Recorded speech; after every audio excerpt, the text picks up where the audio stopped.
Hi, ladies. Oh my God, you know what's so funny? That's how I talk to my chickens when I go out to see Well, them. hello, lady. I say, hey, ladies. Well, we've been in a little, 3-month hiatus with Scrunchy. Mhm. And yeah, Been it's a been hot minute. yeah, I'd say 3 months. And so we need to start this back up. I was actually really excited for this episode because work's been like just so stressful. And I'm like, I need to talk. Talk about stuff Yeah, that matters now. we've got a good one, a good episode.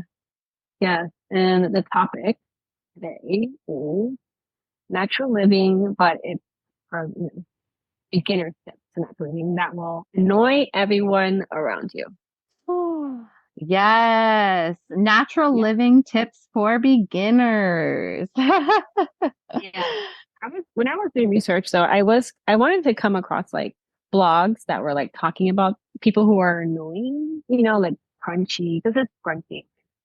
And I did get some good blogs out there that were saying like why is it annoying? Like we say it that will annoy people, but why do they annoy people? Like, Because they don't know. They just don't, they haven't caught our bug yet. It's a bug and it's a rabbit hole and they just haven't explored the depth yet like we have. hmm So yeah, it's just okay, you're checking the ingredients again. Ugh, okay, they can't eat that. Inconvenient. yeah. And there was a website, this girl, I think it was, I don't know if I can, forgot the website, but treeoflifemothering.com, giving them a shout out. But she put this, she said, we get, we each get to decide how much crunchy we can eat. And in the process, let's give each other grace, not be judgmental and laugh in the process. It's so easy to let crunchiness be a badge of honor and try to out crunch other crunchy moms or non moms unless you find. I, Wow. I feel like, what is it? Is it comparison steals your joy or something like that? Harrison is the thief of joy. There's no comparison when it comes to being scrunchy. We are all one. Like we're not better than anyone else just because, we do things differently. I think that's where the misconception is too. People think that we think we're better than everyone else for living a certain way. And that's not the case. Exactly. So do we want to dive into our first topic? Yes, you can dive into the first topic. I mean, the topics, we're going to just put them in categories so you guys can at least know, okay, this is what this is about and be organized. Now we're all over the place. So the first one is a big one. It's one of the main ones, I think, is food. We'll Yeah. start there. Food. Yes. So, Becky, I'll start with you. What do you think is something that is a beginner tip for natural living for food? And what is something that you think would annoy people? Yeah. Well, I think when I think food and natural living, I think of garden, right? So, but people always say it's so hard, or it's don't have time, or they just make excuses for not having a garden. But you don't need a crazy garden. And I think some people can get annoyed when all you do is talk. Because I think if you garden, you will get the garden.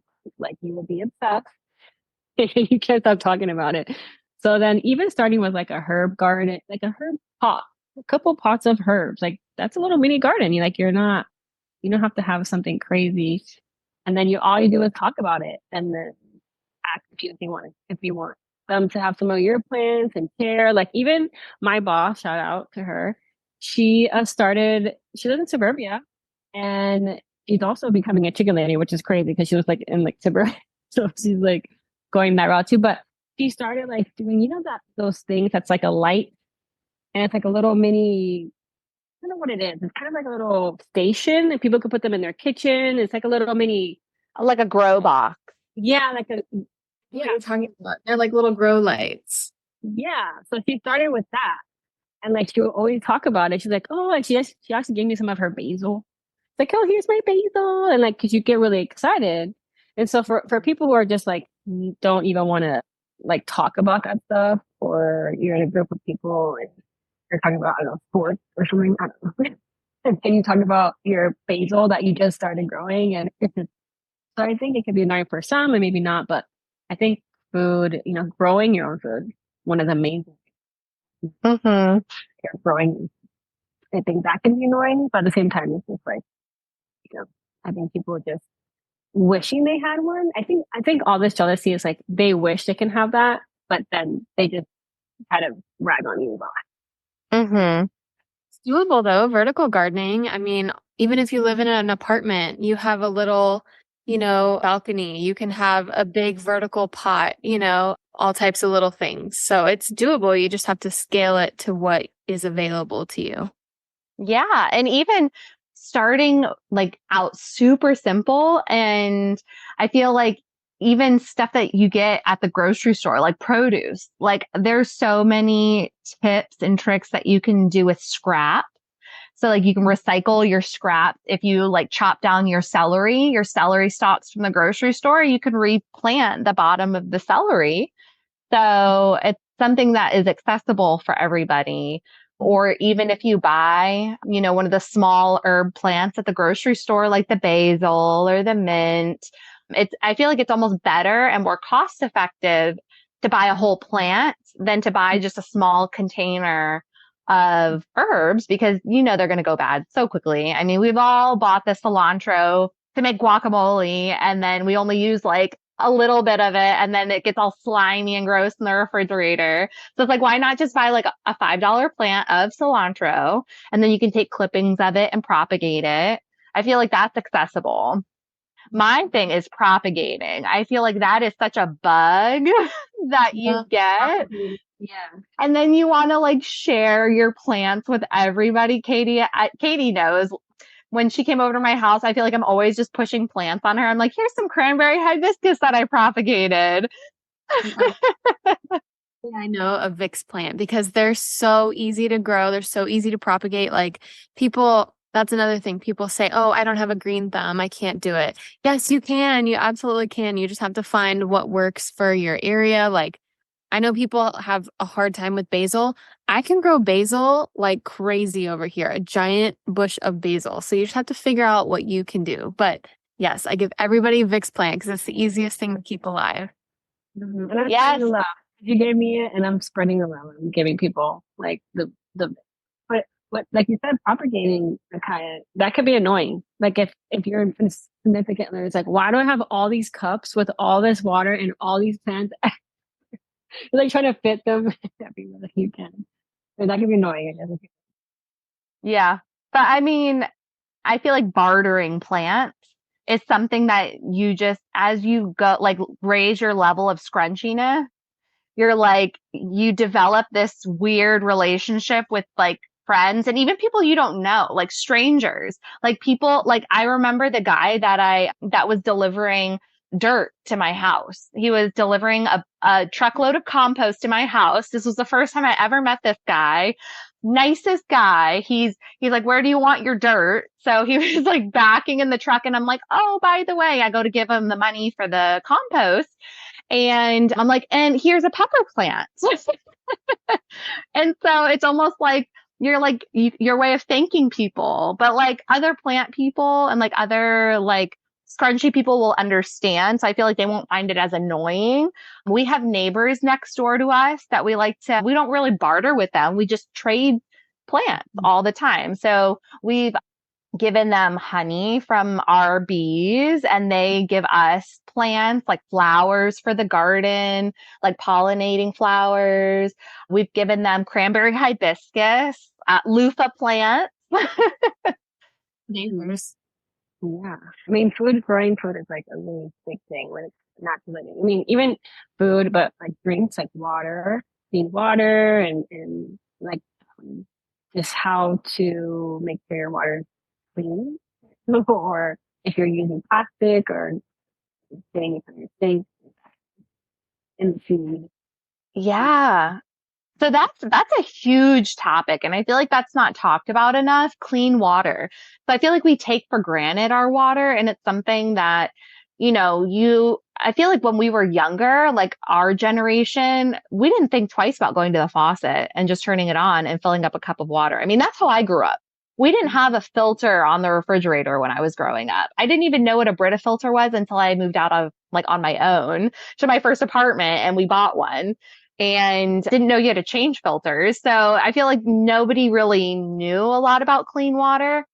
And I think the biggest thing that shocked me, and this was actually recently when I fell down the rabbit hole of, I fell down the rabbit hole of reading ingredients a long time ago, but recently I've been digging deeper and I'm like, you know what? I've never really looked at the ingredients in water, like at the grocery store. Like if you buy bottled water, it's not something you think you have to look at ingredients for because you're like, it's water, right?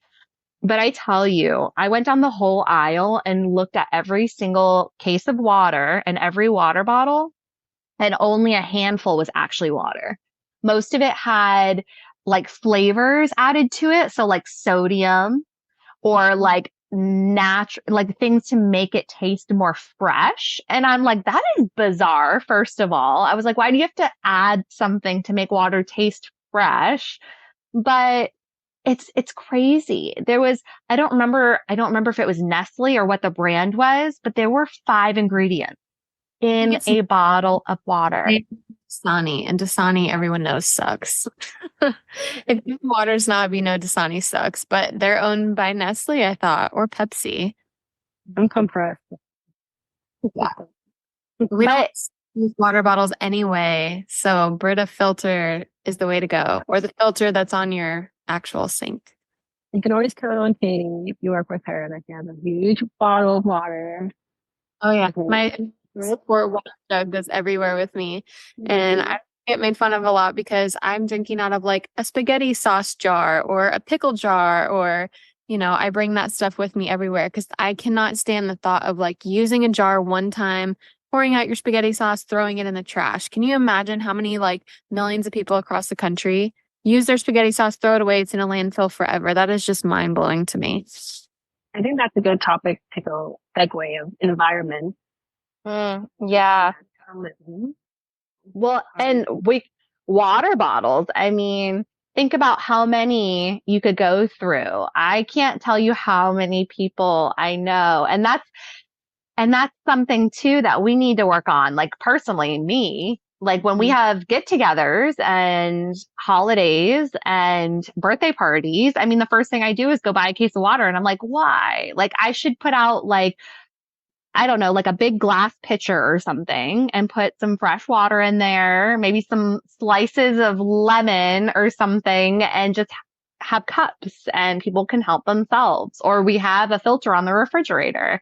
It's almost like a stigma. It's like just to have, and especially I think that's something that happened during COVID too. Like people got really weird about germs and they want something that's sealed. But it's like, imagine how many water bottles, and not even the plastic, but the cap. Like those are never going to disintegrate or decompose, and they're just going to end up in the landfill or in the oceans, and it's horrific. But this is like hurricane preparedness because we live on a well, so we have that. I didn't mean to interrupt you there. Sorry, my internet glitched out. I know this is tricky. It lags. Well, so so speaking of like something that annoys people, Katie, I love your emotional support water bottle that you called it, but that's something that annoys people. Like some people get really annoyed of, people who carry water bottles around everywhere, like those big jugs. Tell us story, because this is a tip for environment, so like zero waste, right? Tell a story about that guy using the same water bottle. Although I think like for years, or he used something like, you told me the glass jar. Or what was it? Our guy. Yeah, it was the jar guy. So there was this guy out in California. I think maybe we shared this on the other sustainability one episode, but there was this guy and he took out a glass jar out of one of his friend's recycle bins and cleaned it up and took it with him everywhere. He used it anytime he'd go to, get coffee or, if he filled it with food for his leftovers. But rather than using containers or bottles, he used one glass jar. And then if it broke, then he would recycle it and then dig out another jar out of another friend's bin and clean it up and start the cycle again. I think that is the coolest story. They're awake. They are officially awake. But I think, have you guys ever heard of the Berkey? It's a water filter. Oh, yes. That's a really big conversation. Yes. So that's something that so anybody listening, a Berkey is like a countertop water filter system. It's a pretty decent investment up front, but it does, filter your water. So it takes out some of those impurities and things that are added to your water. Have you guys ever tested your city water? Well, Katie, you're on well. Well, and I believe my mom tested it when we moved in just to like see what was in it. It is fairly hard water, but we do have a filter on the well and then again at the house. I don't think it's a filter for like impurities. Maybe in a certain way it is, but it's like just making sure it's drinkable water. But I would really love to get something again, another filter, but Brandon drinks out of the sink, no problem. Our water doesn't smell like sulfur or anything. So I never use water bottles. I always just drink out of our fridge or the sink, really. And our water tastes fine. Mm-hmm. I tested my water. We found some stuff in there, and that's why we got the blue something. And we got this is huge. It looks like it's a whole other well attached to our well. It's this huge black thing. It was like almost $1,000. This thing that we put the filter out, whatever. And then we got reverse osmosis underneath our sink.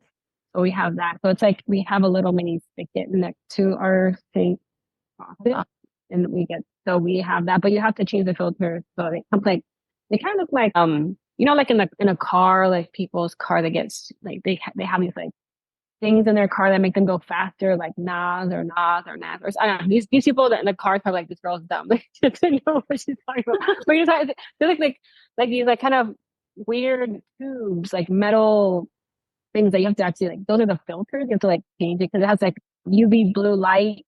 It goes to like light, and it has like it's crazy. It's a crazy system. It's like almost $300 on Amazon. Or you change and the that's filter forever. Yeah, you can get the filters like a year supply of filters. They give you just two. I think it's every 6 months, and it's like $50 a month. Oh yeah, we have that reverse osmosis. So I guess that's a tip. Get something like that for your drinking water. Yeah, that's great. Mm-hmm. What'd you say? Sorry, it didn't go through. Use the Brita filter, right? Or we just use the filter that's on the refrigerator, which actually this was a discussion that I had with my husband earlier today because we were talking about these topics. And I was like, hey, by the way, we've lived in our house for almost 4 years and we've never tested the water and we're on city. So it scares me a little bit because even though we do use the refrigerator filter, who knows what's in the water? And it's something that, we didn't think twice about drinking out of the faucet. And now I'm like, well, we probably need to test the water and figure out some kind of filtration system, either to hook up to the house or get like a Berkey or a Brita or something. In our house that we were renting a couple years ago, we had a Brita attached to the kitchen sink. And I mean, that did the job. It was pretty inexpensive. So there's a lot of solutions out there. You kind of just have to figure out whether you're renting for our listeners or if you own your property, if you're on well or city water.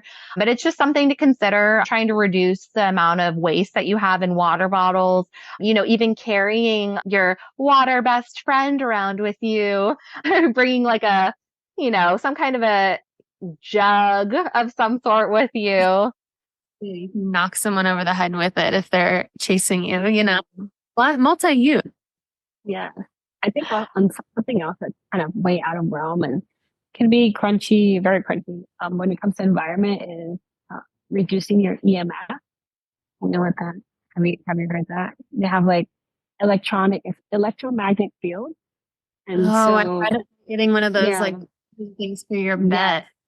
So like what you do is, well, that means, well, so for our listeners, it's an invisible areas of energy that are common in growing environmental influence. The Earth's magnetic field, which, that includes that, which causes compasses to point north, and electric fields produced in the atmosphere during lightning storms. EMFs are also emitted by sun and even our own bodies. So how do they affect you? Cause stimulation of the nerves, muscles, and affect your biological process. So people buy these things, these kind of like blocks that they put them in their purse or anywhere to block EMFs, which that's like another level, like Tinfoil hat, crunchy. I'm down. And that's why they say you shouldn't stand in front of the microwave. Like those literal microwaves are like coming at your body. So why wouldn't a cell phone be any different? I think we talked about this on a previous podcast where a lady kept her phone in her bra and ended up getting like breast cancer from where her phone was stuck in her bra all the time. So Yeah, keep your phone away, far away. I mean, we all grew up, we were the first generation of cell phones that you stuck in your back pocket during high school. And, it's not good because all of the studies out there, all of like that lady with the tumor, I mean, just imagine, and your phones get hot too. So imagine that heat of the battery on your skin. I mean, you're cooking yourself. That just cannot be healthy at all. Yeah. I mean, so something that a scrunch level tip that I've heard from actually quite a few friends is that they don't even sleep with their phone next to them. So they put their phone like out in another room and they have an actual alarm clock that they use to wake up. bad anxiety. I don't know. Like that's something I'm working on. It's not having my phone like constantly attached to me. Could you imagine just like that's so reckless to just sleep with your phone in another room? And speaking of that, like I just found just recently actually, which I'm kind of thinking about getting, but I'm not sure if I'm doing more research. But I found this thing on Instagram where it's a business that they sell. It's these little pouches that you can put your phone in or a laptop that block everything. Like nothing can get into it. It's just sort of to protect your privacy, also to block all the electromagnetic waves and stuff like that we were talking about. It's called Silent, SLNT. So I'm not like, we're not sponsored by them or anything. It's just that I found them and this is a brand that I'm looking at. It's SLNT. It's empowering humanity to disconnect. And so they're really nice, black, simple little pouches that you put your phone in. And literally there's this guy that he'll make videos and he'll be like, call my phone. And it'll be in the slit and it won't ring because it literally blocks everything. Okay, so I just read about something like that. This is maybe off topic, but it's the same type of thing that they're bringing into schools for kids. So you don't have to take their phone away, but it's like one of those pouches on their desk and they slide their phone into it and it blocks their phone from working. Exactly. So yeah, I've seen that. Something similar. That's kind of cool. That's amazing. Have you guys heard of those things? They're like blocks that you can connect in your house and they turn the Wi-Fi off at night. So you don't have Wi-Fi running in your house. No. Mm-hmm. Interesting. My phone goes out anyway. Constantly. So doing the booty. Just live in the woods. It'll go out every night at like 9 o'clock. Any other environmentally natural living tips we can give our listeners? Yeah. So going back to reduce, reuse, and recycle. So thinking about using something that has multi-purpose. So something that, whether it's like a clothing item, that not just buying something for one event, but being able to wear the same thing multiple times. And I think we talked about this in the other podcast episode, but using buying secondhand. I mean, giving things a second life is a great way to do that.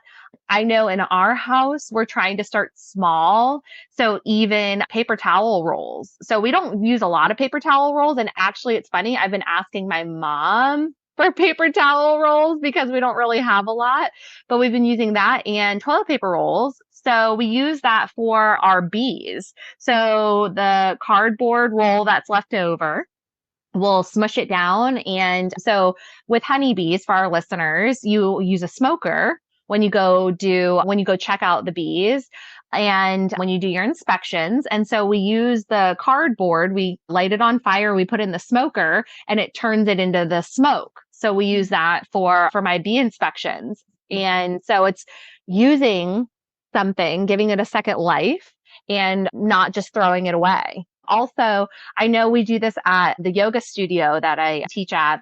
There are organizations for toilet paper rolls and paper towel rolls. They give them, I can't remember what the name of it is, but they donate them to like monkeys, and monkeys like play with them. Like they use them as like toys, but there's a whole organization for it. So finding things like that. And then even when you go to the grocery store, like bringing your own bags, it sounds so simple, but you got to start small. And I feel like that's not really something that annoys people. I mean, maybe it does. Maybe some people are annoyed by that, but, and like produce bags, those plastic produce bags, when you go buy your produce, I mean, we stopped using those years ago because it just kills me every time I see those plastic bags and you're walking out in the parking lot and you just see them flying by like tumbleweeds and you're like, oh, why? So maybe consider either unbagging your items or bringing your own bags, bringing your own canvas or cloth bags to put your produce in until you get to the register. And a lot of grocery stores, I know Whole Foods does this at your self checkout. It'll ask what container your items are in. So when you go to weigh items like produce, you can say if it's in a plastic bag or a paper bag or whatever it is. Yeah, That's nice. And I know outside of Publix, you can actually bring your plastic bags back and they have a whole recycling station for it. And like when I did work at Publix back in college, Publix actually trains you as an employee to use the least amount of bags possible to decrease their environmental impact. So even like when you go to the grocery store, if you have to use plastic or that's, something that you aren't willing to give up, packing those bags as full as possible to get the most amount of items can actually decrease the amount of plastic. And then bringing those bags back into the recycling bin specifically made for those Publix plastic bags can be really helpful because just throwing them in the trash is like, or I've even heard of recycling around here that doesn't actually go to recycling and it just goes right to the landfill too.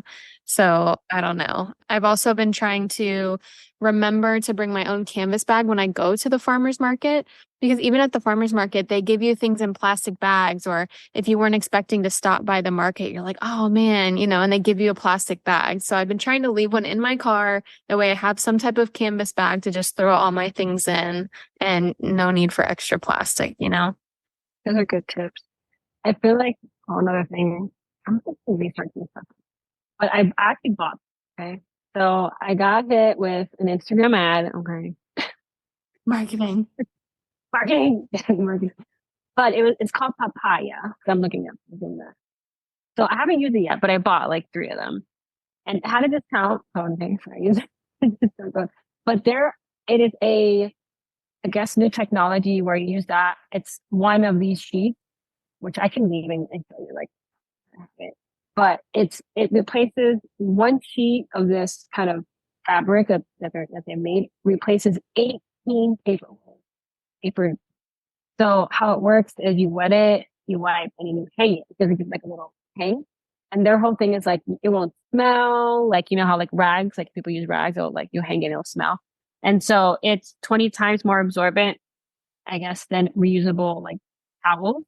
And you just hang it, let it dry, and you can use it for anything. You can use it on black spot. You can hang it on anything and keep it in the drawer. You can use it for cleaning the bathroom, high chairs. You can use it for a sponge, a baby wipe, like all these things. So it's a reusable paper towel, pretty much. So you rinse with soap and water, and then that's it. It's called papaya. And so I bought it because I want to stop using I have rags and I have paper towels. So I have both. And I did buy like the fabric paper towel roll, but then those are just so thin. Those really? I've been wanting to try them. It's just so thin, and it's like you just like Back throw them on. away. Actually, what did you say? And then you have to put them back on the roll and be making sure you're, sticking with it, washing them, drying them, and then putting it back on the roll. It doesn't work because it's like I'll put it in the washer and dryer it, and then they'll be all. You have to iron them. Well, while you're talking, I'm gonna go get it so you guys can like see what I'm talking. It's pretty cool. Like I can't believe I actually bought something from Instagram. Well, so going back to trying to like lower your footprint. So there's a fresh market near us in DeLand where you can buy herbs and spices and teas in bulk. So they're all loose. And so so you can either bring your own container or you can they do have bags there that you can put them in, but you're buying it in bulk, first of all, so it's cheaper. And second of all, you're not buying, multiple glass containers for your herbs or your spices, or you're not buying boxes and boxes of tea. I saw this video not too long ago online, and it was like unveiling and opening a box of tea bags. So if you think about it, if you go to the grocery store, you buy a box of tea bags, there's only 16 in there, and it feels empty anyway as you're holding it. Once you take the wrappers off and you actually look at how much tea you have, it's like a minuscule amount of tea. And for all that packaging, can you imagine? So buying it loose. Yeah, we talked about that being a barrier last time, was that we don't have places like that here. Like we're not California where they have like full stores like that. So that's amazing that shoot, I would drive all the way over by you then and utilize something like that. That's great. For real. Yeah, I know some Publixes actually have, I don't know if they do have some spices. Maybe it's a DeLand thing, but they do have like a bulk section. It's not very big, but they have some dry goods there. I do know Whole Foods has a like fill your own section with like beans and dried goods. But I think more and more places are starting to develop that because I think everybody's trying to limit their footprint.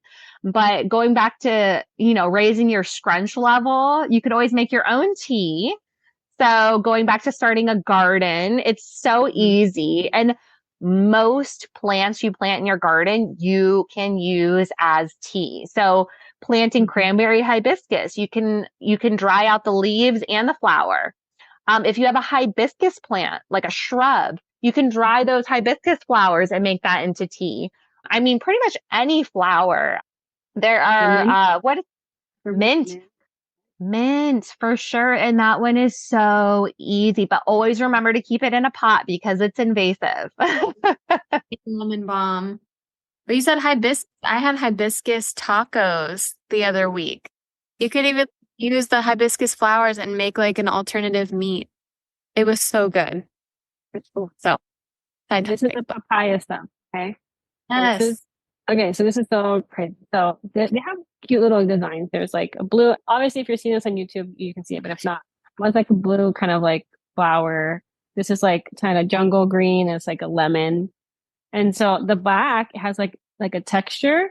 So it's these papaya, I guess, paper towels, reusable paper towels. It's 70% cellulose and 30% cotton.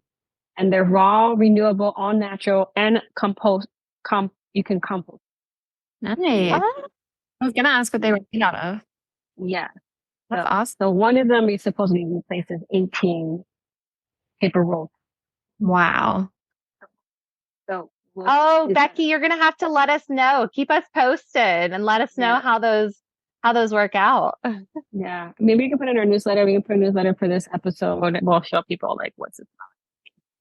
Yeah, sponges, like kitchen sponges are the worst too. I've been trying to use those loofahs you gave me, Kaya. So I've been like cutting up my loofah as I go to like wash dishes and do all these things. I hate like kitchen sponges. They're nasty. They harbor bacteria anyway. And then they just go sit in a landfill. We're trying to like burn more trash out here. I could say maybe that's something that we're doing is we're burning things out here. We have the luxury of we don't have an HOA or something that tells us we can't do stuff like that, rather than sending things to the landfill. So you could burn trash. Yeah. Be careful. If you need more loofah, we definitely have more we can get you. Bag of loofah seeds I'm going to plant this season too. I'm going to be very careful because you said they go greatly.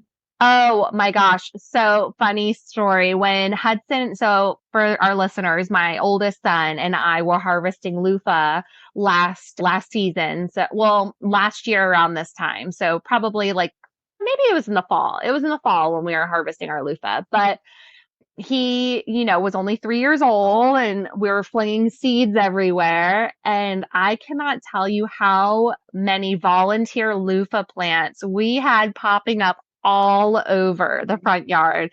And I tell you, even if you don't think you have a green thumb, you can grow loofah. They were growing in between the cracks of our concrete in our driveway. I am telling you, these things will thrive anywhere. So actually, Love that.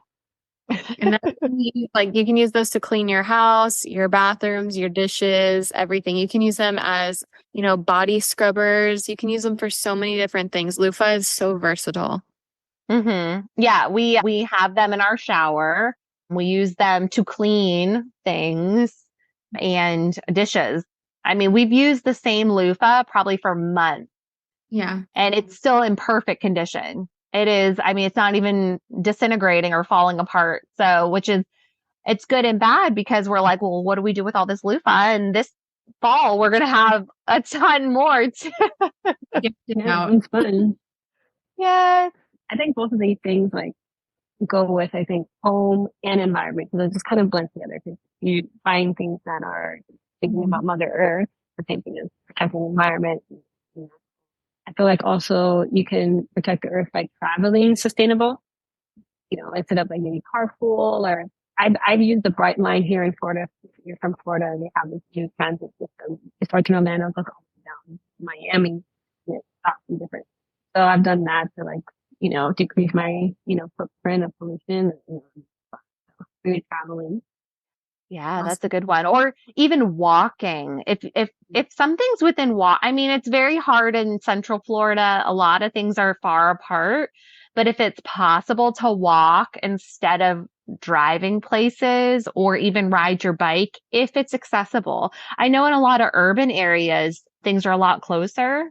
So, the three of us live in more rural areas, but if you are in a more urban or condensed area where you can ride your bike or you can walk a couple of blocks, sometimes it's better to, walk. I mean, it's good for your health and it's good for the environment.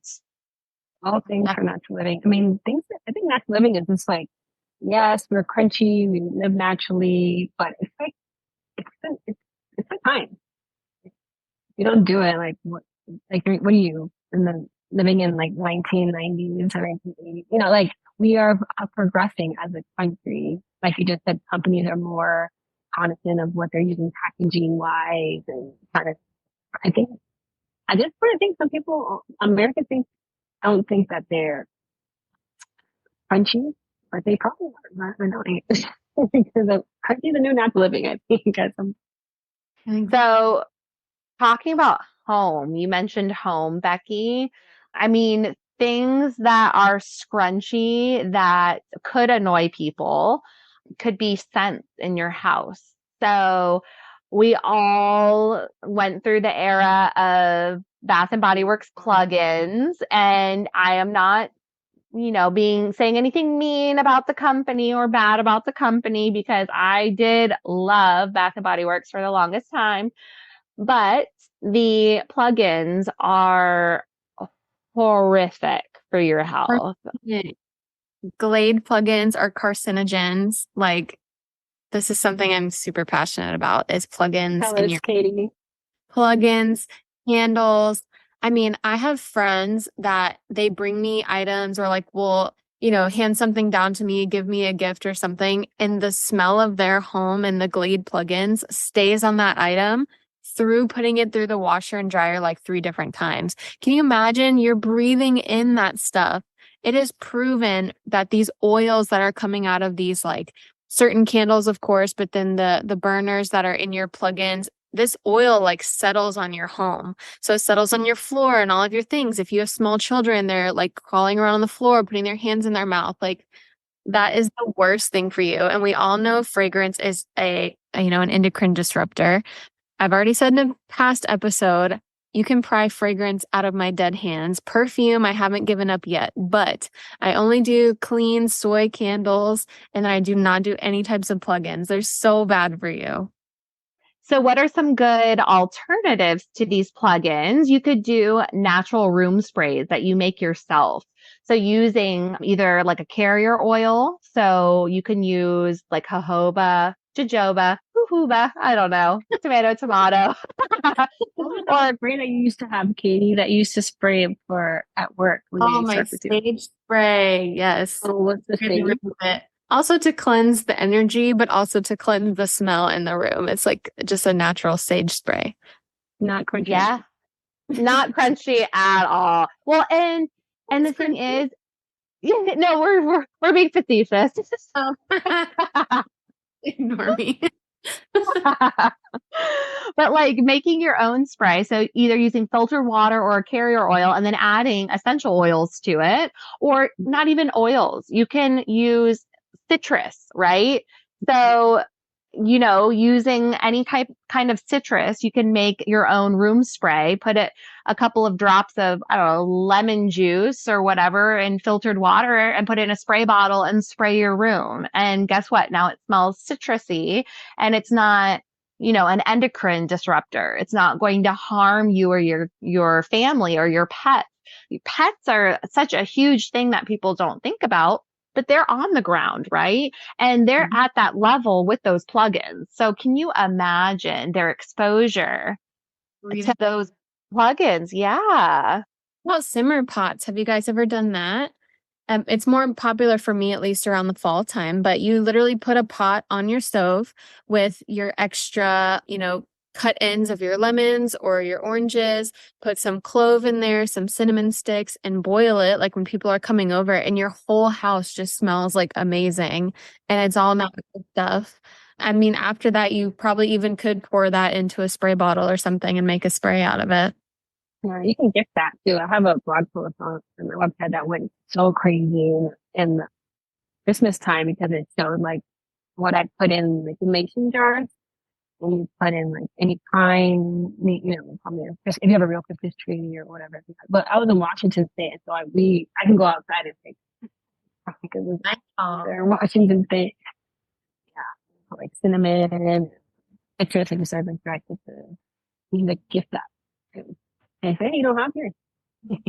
I'm using plugins here. About incense too. I use incense. What do you think about it? I don't think I've ever really got if it's bad for you or. No. I mean, I'm sure it depends on if it's like what's in it.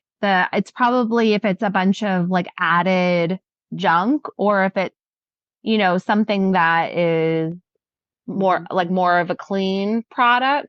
I mean, I guess it really just depends. It could be, I could see both sides of it. Like you could buy incense that have added fragrance to it. And then I feel like that would be a no-no because then, I mean, it's kind of like what's the point? You know what I mean? It's almost like you have to find the cleanest version of things and everything is always in moderation too. So it's like, if you have, a bunch of candles, we're not telling you to go throw everything away, but, being more mindful and maybe limiting. Don't have a candle burning all day long, every single day. But those Glade plugins, you can throw those away. Those are bad. Just toss them. Well, recycle them if you can. Use them in another way, shape, or form if you can. Yeah, I think the material or like what it's made out of incense. I'm looking it up here and offline. It's usually made of natural materials. Like cedar or rose but they said that you have to look at the ingredients. It's like food, right? Or like looking at it can. Go ahead. I was saying, yeah, just like anything, you have to look it up and see what's the best. It's like research. It can cause asthma. It could be a carcinogen. So let's talk about off gassing. This is like something you don't really think about, and this is like natural living, very high scrunch. Well, I feel like these days more and more people are talking about it, but off gassing of like mattresses, like, do you think about what goes into your furniture that you're buying, the chemicals in the foam? Like, it's not just food you have to look at ingredients for, but it's literally like furniture. Like, what is materials? I bought a yoga mat on Amazon Prime Day. Woohoo! But I took it out of the package and whoa, it was really strong. So it's almost like because it's made out of rubber. So it's going to have some kind of off gassing. Or if you paint your house, like the inside of your house, if you wanted to freshen up a wall or your baseboards, trying to find something that has no VOCs. VOCs for our listener, those are volatile organic compounds. And those can be found in a lot of things. Those are off-gassing chemicals. And there's lots of paint brands out there now that have low VOC or no VOC. So it's kind of like looking at those ingredients too, even down to your paint, down to your furniture, down to your mattress, because we sleep for what is it, like 75% of our life? Like we spend most of our lives sleeping or at least laying in bed or sitting on furniture. So it's like that's a lot of exposure, right? Yeah. And I don't know if you guys have ever noticed, but I was in like Hobby Lobby looking around, and actually on a lot of their even pictures and things like that, there's a sticker on the back that says, I can't even remember what it is now, something about a law in California. This product may contain carcinogenic material or something, because in California they're required to disclose that information. It's some kind of, I wish I was prepared and told you about it. But anyway, I noticed that actually when I bought this bench in my yoga room, there was a sticker on it too that said like may have carcinogenic, materials. And I'm just like, what? I had to be worried about a picture frame that I put up in my house because there's carcinogenic, paint on it. So yeah, that's wild. Yeah. So, I mean, I was reading a book when I was pregnant with Hudson. So this was probably about 5 years ago. And the book was called Kind Mama, which if anybody ever is pregnant and is interested in that book, it's a fabulous read, but it's talking about buying secondhand because it gives that furniture or whatever it is time to off gas. And so by the time it's already lived its life and it's in your house, it's not doing that anymore. So, and I mean, a lot of our furniture we've bought secondhand. So we've bought things from estate sales, or we've bought things from, all kinds of places like that. I think that's really smart. And then that's also the sustainability aspect of it. Before we run out to Rooms to Go and Ashley Furniture, let's see if we can like rescue something from Facebook Marketplace or from an estate sale or something. There's actually an estate sale I'm going to go to on Saturday because we're all going camping soon. And there's an estate sale that is selling camping gear. So I'm going to go over to this estate sale and see if there's something I can get versus, buying something brand new. Yeah. Well, that's a good deal, Katie. We'll see.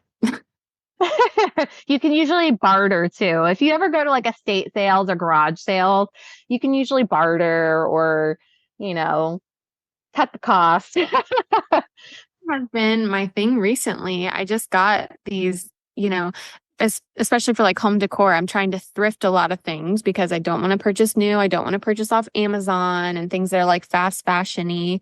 So I thrifted those two beautiful hurricane lamps. So they do have purpose and functionality, and they're from someone's grandma's house, and now they live in my house. So I love thrifting and giving things a second, chance at life for sure. That's cool. That's great. So it's like we are green in the closet, green in your home, food, making sure that you're eating sustainable, traveling sustainable, just building green. So going back to food real quickly. So a little story about my trip to Whole Foods today. So something that can definitely annoy people. I am one of those people that will stand in front of the refrigerated section and take an item out, look at the ingredient. Most of the time, I'm mumbling to myself because I'm either cursing and I'm like, this has what in it? And then I put it back and then I pull out the next thing. So I had a lady talk to me today because I guess she was doing that. She was having the same internal battle herself. And I went to find a milk alternate for my oldest son that didn't have any oil in it. And let me tell you, they hardly exist. And not only that, but something that actually has protein in it too, because it is almost impossible to find something. So I stood in front of that refrigerator at Whole Foods for like 25 minutes, and this lady had the same battle with me. But that's something that can definitely annoy people when you are actually looking at ingredients, and you can be that person standing there mumbling to yourself. You sound like me. I'm always like, damn it. Eat this, please. I didn't realize milk alternatives did have oil in them until like Becky and I were chatting about it one day because I love oat milk. But then I started looking at the ingredients and it's like soybean oil is the second ingredient, water, soybean oil, oats. And I'm like, are you kidding me? So, I mean, you could make your own, but I'm not sure the shelf life of making your own, like almond milk, for example. They have those almond cows where you can make your own, but I'm not sure the shelf life for that. And then almonds are expensive, It's like 5 days within a week. I mean, cashews too. Just get some dates, soak some cashews in the blender, get some dates and salt. Yeah, but you have to use it within the week for sure. That can be alternative to your previous pounds. Like, two different types. You just get a milk bag, choose like almond milk. But yeah, you have. Well, so there was a brand so we're plant-based and even before, I mean, when I was growing up, lactose and I just we weren't friends. And so I grew up drinking Silk soy milk. That's just how I grew up. I never drank cow's milk because it just never agreed with me. But so I'm raising my boys to be more plant-based. But once I stopped breastfeeding my oldest and we were transitioning into like a milk alternate, we were recommended Ripple as it's a brand of alternate milk. And I thought it was the best thing since sliced bread because it had all the omega in it and all of the protein that he needed and all the vitamins and the minerals.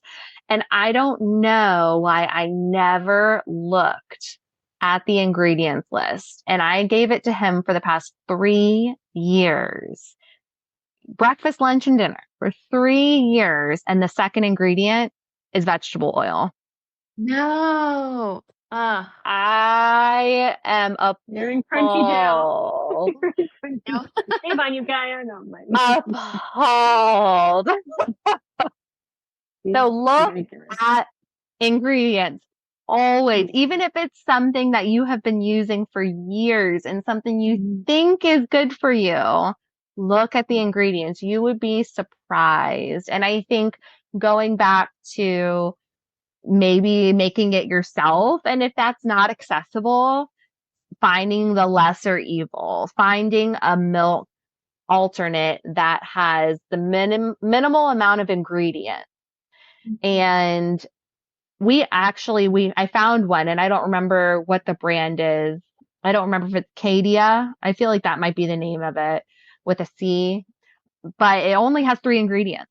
It's oat milk, it's water, oats, and they add Himalayan salt to it. And that is it. It is 3 ingredients. And my 4-year-old loves it.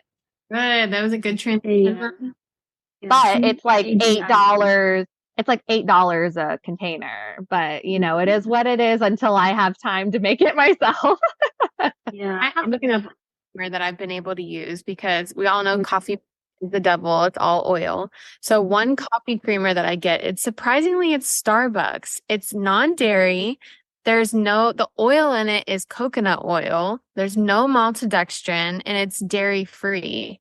So if this goes like out of business or they discontinue it, I'm going to be so sad. But it is the one amazingly, and there's like 5 carbs in it. I think there's not a lot of added sugar. Like it hits all the marks for me.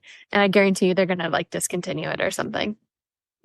Well, all of this is very juicy, and I'll put all this in our newsletter for all you guys, as we've been definitely giving you all these tips and I guess businesses and all these different ways you can live naturally. Anything else to close out our episode today?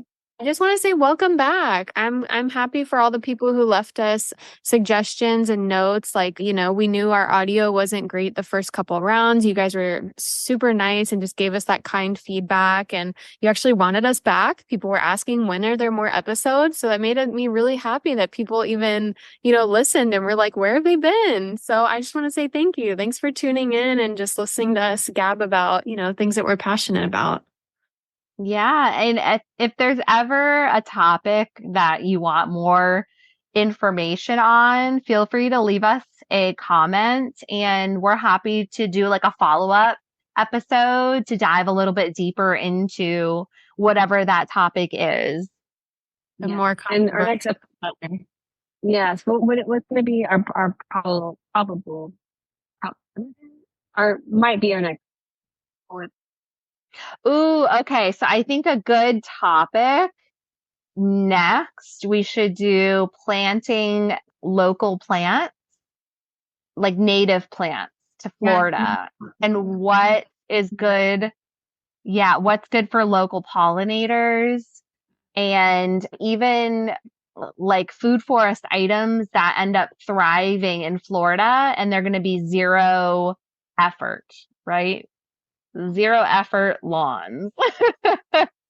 Any questions about that? Put those questions below and we can shout you out on the next one and answer your question. Yeah. Well, thank you guys for listening, and we'll see you in the next episode. Yeah.